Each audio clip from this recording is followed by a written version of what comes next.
News of fire spreads like flames in a small town. Spring Valley has been Joy McCoy's home for 27 years. Many memories from this old house. My daughter, I used to live next door. She learned to ride her bicycle in the backyard and all that kind of stuff. It's a beautiful home. Beautiful, but difficult for firefighters to enter. There were so many materials in their way in the front of the house, and there were 2 pit bulls in the backyard.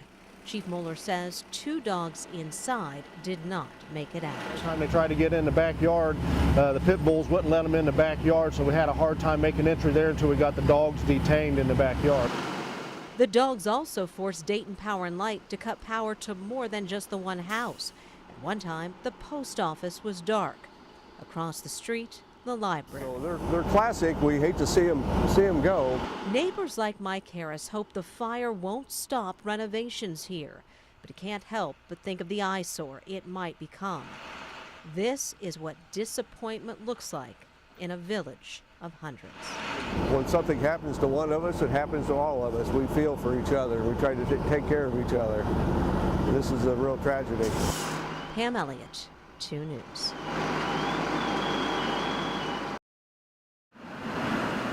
Ready? Go. On the cold days at Drake's downtown gym, you can see your breath outside The attire. and practically inside as well. And in both cases, you're going to need your gloves to get warm. Erica Kreitz has taken her share of hits in life. Now she finally gets to punch back. I mean, it's a once-in-a-lifetime shot. Erica is one of 18 fighters who will make their debuts in a few weeks at Knockout Dayton. The event raises money for Dayton history in the Montgomery County Law Enforcement Memorial Fund. But those who benefit most might be the ones under the bright lights and on the big stage. There are people who will never have a boxing career. They're not an aspiring amateur. They're not going to be a professional. They just get a chance to do something really cool and test themselves. For Erica, using her hands is nothing new, except she's normally making cuts with them, not throwing combinations. A lot of this. So we're doing a lot of this, and I do a lot of this. You see, when Erica doesn't box, she barbers at Chelsea Manor in Fairborn. Her fellow fighters all have their own careers as well. Doctors, lawyers, servers, hairstylists, butchers, bakers, candlestick makers. It's only appropriate that their big fight night will be in a city that knows how to take a punch and keep swinging.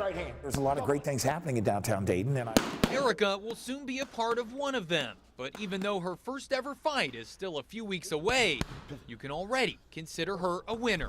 I mean, how many times you get to go up on stage and show, you know, what you've worked so hard for in front of thousands of people. go, atta girl. Go, stay with it.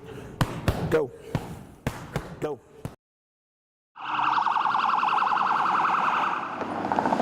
Call 222-0500. Amongst the everyday soundtrack of the city comes a new tune, one that's all about finding just the right pitch. Definitely gets people's attention. What you waiting for? Run, don't walk.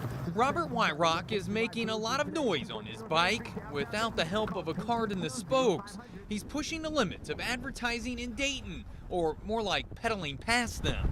Always had a passion for advertising and marketing, and I'm a cyclist, so I wanted to merge my 2 passions and be able to do something that I love. Robert hit the road in October with his company Pedaling Promotions. Since then, he's basically become a bicycling billboard. Part of the problem with today's advertising is just simply becoming ignored. People are passing billboards and no longer paying attention to them. But past Robert, and it's hard not to pay attention. Yeah, I see people laugh and kind of look at them funny. They're not used to seeing stuff like that. Tax refund. Not only can Robert blare an advertisement from the bike speakers, but this is one billboard that will talk back to you. It's 214. It's got the open light on. Right there's a 15% coupon. If you mention the ad, they'll give you an additional $30 off. But Robert does get questions about more than just what he's advertising. A lot of them want a ride or want one themselves. I think some people are expecting lap rides. I'm not sure. Since he started, Robert's been riding in all kinds of weather. But there is one thing that can cause him to park the bike. No, it doesn't do very well in the wind. We've been out in 20-25 miles an hour, and it makes it quite a challenge. It gives quite a bit of a resistance to the ride. In all, Robert spends about 5 hours a day in the saddle, navigating his way through traffic. It is very nice to have the bike lane. Soon, you may see more of his pedal pushing. He has 2 other bikes and is looking to hire some help.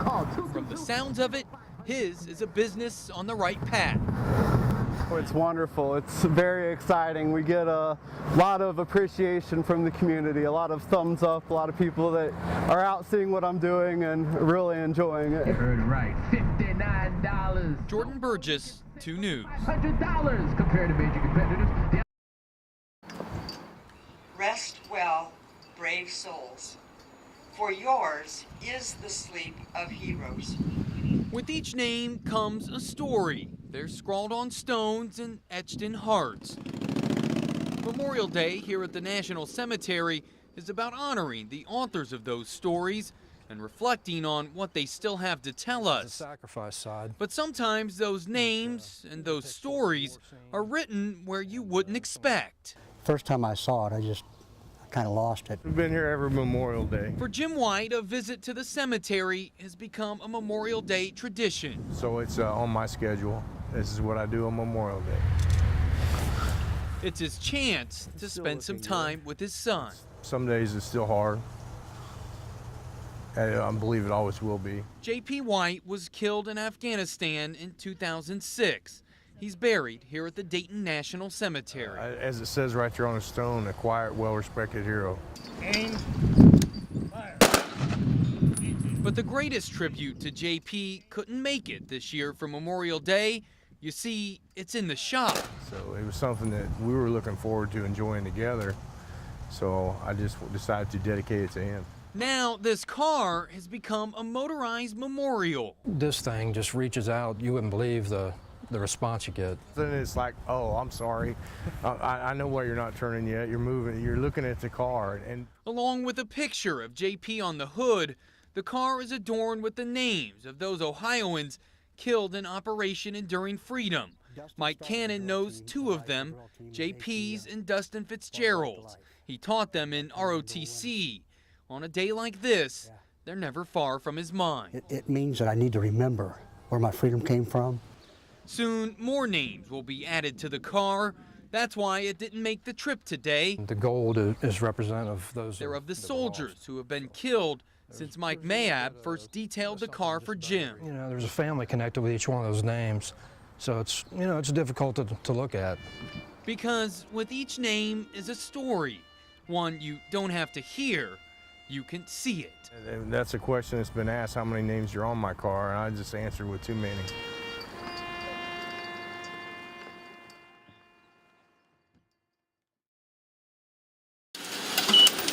Soak up today and tomorrow, live in the present, and we'll see some sunshine too to go along with the warmer temperatures. We'll be actually above normal as we head into the afternoon hours. Saw the forecast last night, Channel 2 News, and realized that it was going to be a nice day, and sure enough, the forecast was right. Not really a cloud in the sky. We figured we'd come out here and watch the cars and wash off some of the salt and grime that's been around lately. Yeah, feeling good. Beautiful morning. Going to be even more beautiful tomorrow. We're at Kitty Hawk Golf Center, just off of Wagner Ford and Needmore Road in Dayton. Today we have our regulars out.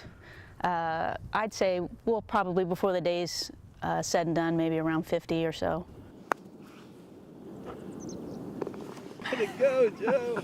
You get sunny skies, and the wind right now is probably about 6 or 8 miles an hour. It's just comfortable. When the ground's frozen, you get a little more roll. When you're older, that helps. Weather's great. I had a choice, go golfing or go fishing. Pick golfing for today, probably go fishing tomorrow. Every winter's different. We may get a lot of golf, we may not get any golf. So anytime we get it, we're very blessed and very fortunate, and everybody's happy and talkative and just glad to be out playing.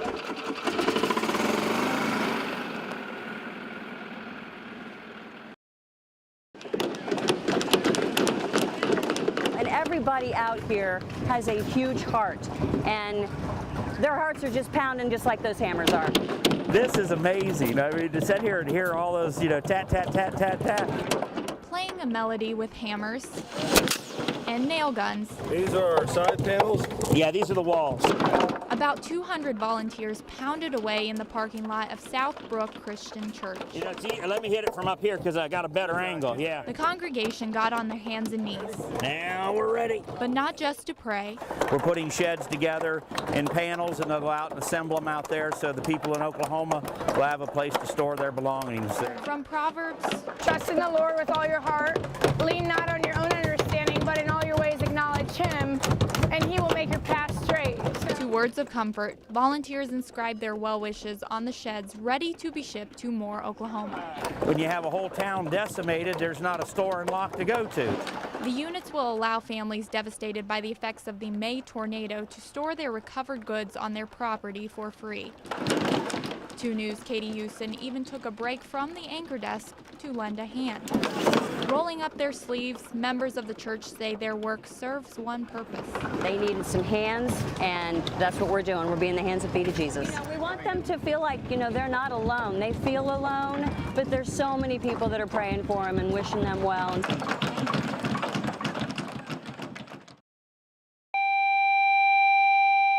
Care flight number 2, care flight number 2, you've been activated for a single flight in Montgomery County.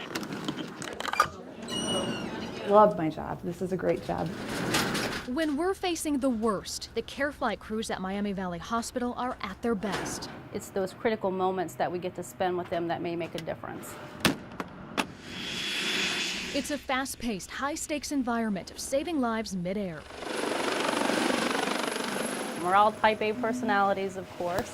We depend very heavily upon EMS and fire departments to take care of us while we're out in the field, to make sure that our landing zone is safe and the highways are shut down. Miami Valley Hospital's Care Flight program turns 30 this year.